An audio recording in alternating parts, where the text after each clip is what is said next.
Just one more time. And on today's interview, we are interviewing Ryan Vargas. Ryan Vargas is an Xfinity driver for JD Motorsports, also races in the Monday Night Racing League with Josh and Steve Offont. Just popped off two back-to-back wins on iRacing. We're glad to have him on the show today. Ryan, what's up, man? Yeah, no, it was fun doing the iRacing. Thank you guys for having me. Yeah, so why don't you go ahead and talk a little bit about your racing roots, what got you in racing, and how just racing's been in general, and how it's been impacting your life in the past couple of years. Yeah, there's not many routes to it. I was always into cars. I always liked off-road trucks, monster trucks. I mean, anything with four wheels and a motor, I really loved. And I tried other sports. I tried baseball, basketball, football, you name it. I tried it. I was terrible.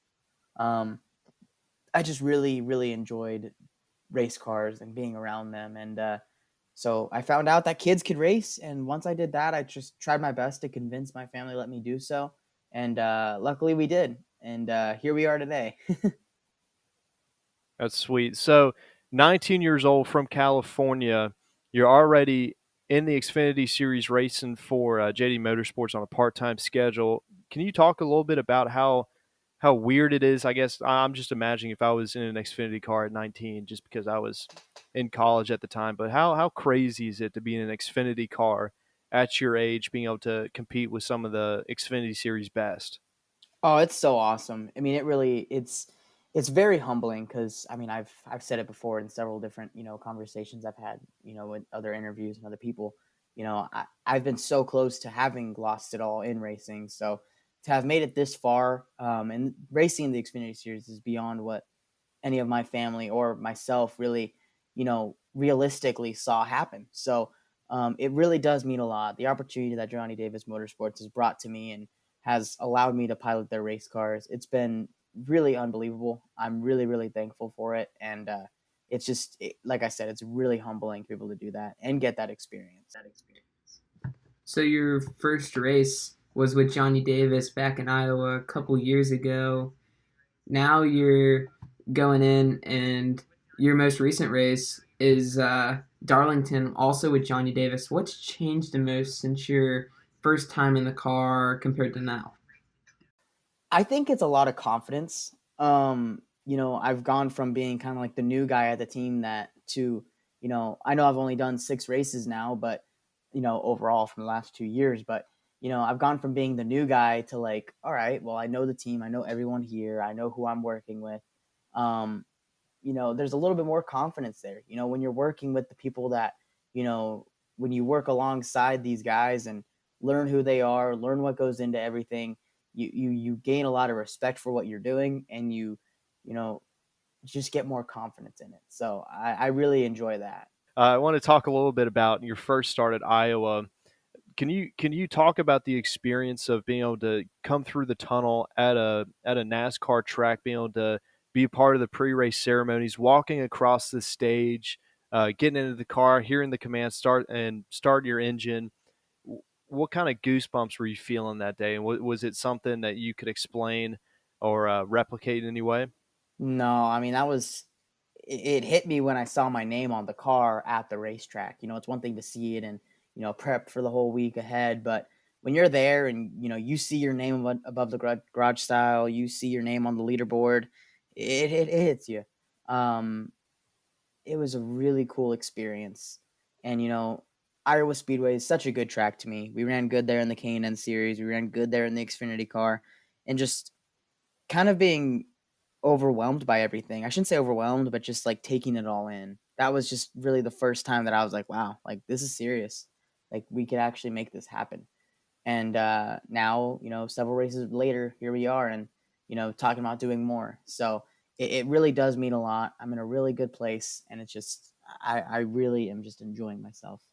That's really awesome to hear. We're glad to hear that. But let's hop back to Iowa. In 2019, you made your debut in the NASCAR Xfinity Series, and you're walking out, and there's all these fans going to see Xfinity Series best go out there and perform and go race. And now you're walking out in 2020, and there's no fans, there's no practice, there's no qualifying. what's changed the most with no fans? And obviously, there's no energy or a little bit here and there, but what's the biggest factor with no fans in the stands?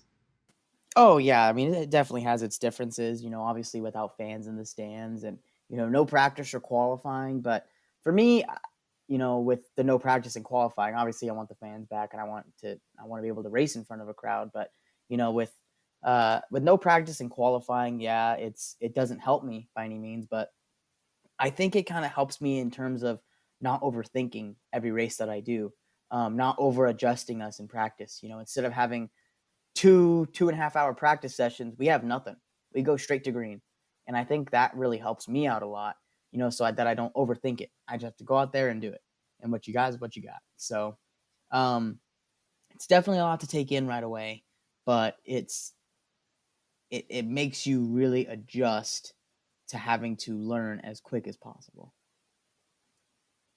For sure. So, in the couple drivers that I've been able to talk to, both in Cup and Xfinity, they've always had someone when they were starting out that they were able to look up to and kind of talk to about racing in general and strategy and get tips from. So, have you had anyone in the Xfinity Series, other drivers that you've been able to talk to and get tips and tricks from that have been extremely helpful to you? Yeah, I've definitely been able to lean on my teammates at JD Motorsports, BJ, Jeffrey, Jesse, Colby. They've all been really helpful to me, and I mean, I talk back and forth with Jeffrey all the time, BJ as well. I mean, they're both very smart, have been in the sport for quite some time, and they've been to these tracks several times versus me going to them for my first time. So every race is just a new opportunity for me to learn and to have a little bit of notes to go off of going into these races definitely helps out a lot.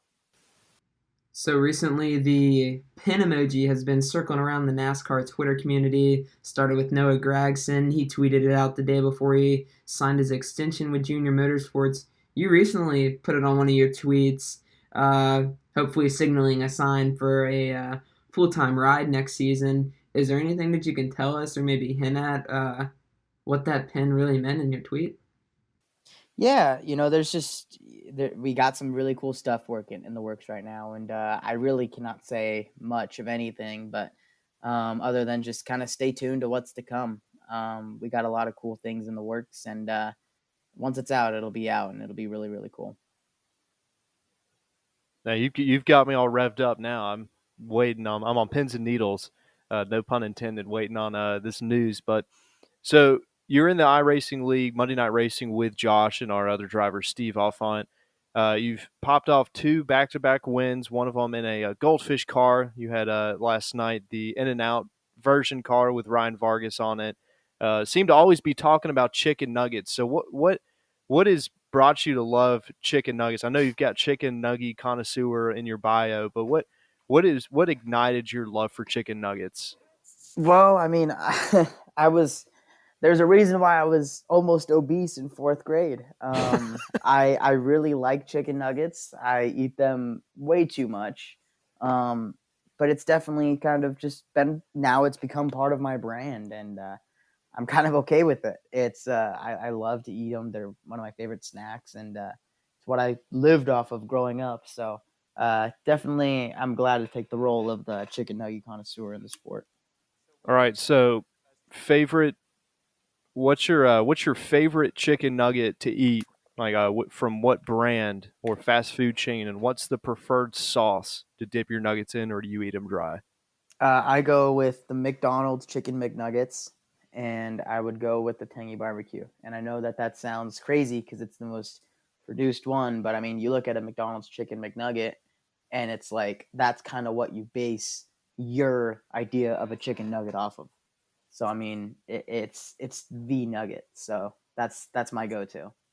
Josh, you had something to say? Yeah, I was just going to ask the same question that you asked. I agree with you on the answer that McDonald's chicken nuggets are obviously the best, but I'm going to have to disagree that honey mustard is the best sauce. It beats barbecue any day of the week. Yeah, That's ridiculous. it's pretty tough being that wrong, but I mean, I'll let it slide. Yeah, I mean you can't go wrong with the McDonald's barbecue sauce, and I mean the honey mustard's good, but it's impossible to to beat the barbecue. But speaking about barbecue, have you had the opportunity to try the Travis Scott burger from McDonald's? I have not. I'm not a fast food guy at all. I just indulge in nuggets whenever my diet allows me to. So that's like my cheat meal right there is chicken. All right, and back to actual racing. Then now we've gotten the chicken nugget content out of the way. Uh, how has iRacing been able to help you as a driver and being able to race in these the Monday night league racing? How has that been able to help you as a driver? Do you see something like a type of opportunity like what happened with William Byron coming up with you from racing iRacing as much as you do? No, not at all. I am not that good on iRacing. It's for me. I have my real life racing to rely on. I do the iRacing for fun. For me, it's just like I can't take it too serious just because it's so. I'm kind of the backwards way. A lot of guys who go from a lot of guys go from iRacing to the real stuff. I went from the real stuff to iRacing, so it's kind of hard to shake the habits that you have of the real stuff when you go to iRacing because there's so many tips and tricks that you need to learn, when you get into the sim versus in real life. So it's two totally different driving styles, and I could tell you that the iRacing driving style is one that I have yet to master. Yeah, I wish I was able to edge you out there at Texas and the Radicals. That was a fun race. Made a mistake there at the end and almost had you. You ended up beating me photo finish at the line. But with all our interviews, we end it with a hot take and a dark horse champion for the 2020 NASCAR Cup Series season. So my pick for the Cup Series championship, you're saying? Yes. I would say my pick for the championship is I would go with Kevin Harvick. I think he'll get his second championship this year. And then I would say my dark horse for this year's championship would be Alex Bowman. All right. Do you have any hot takes for the rest of the season? I believe you will see Austin Dillon make the round of 8. Wow, that's hot. Well, all right, Ryan. We appreciate you coming on the podcast, talk about a little bit of racing, some iRacing, but we mostly came on to talk about some chicken nuggets. But appreciate you coming on the show. Yes. No, thank you guys for having me. I love doing interviews and conversations like this. This is always a lot of fun. And why don't you go ahead and real quick before we finish, go ahead and plug your social media. That way our followers can know where to find you on social media and keep up with you as the season rolls on. Yeah, you guys can follow me on Twitter and TikTok at Ryan Vargas _23. You could also check me out on Instagram at RTRV23. You can check out the Rhino Gang brand, which is my line of t-shirts at Rhino Gang BR on Instagram. And yeah, make sure you check out all that stuff. Follow my team, JD Motorsports, and keep up with my racing. All right. This is our interview with Ryan Vargas, the next big sensation in the Xfinity Series with JD Motorsports. Make sure you go follow him and stay tuned to see how he runs the rest of the season. And I'm not saying no, but I need you to go, 'cause you know what I like in the devil inside. One more time.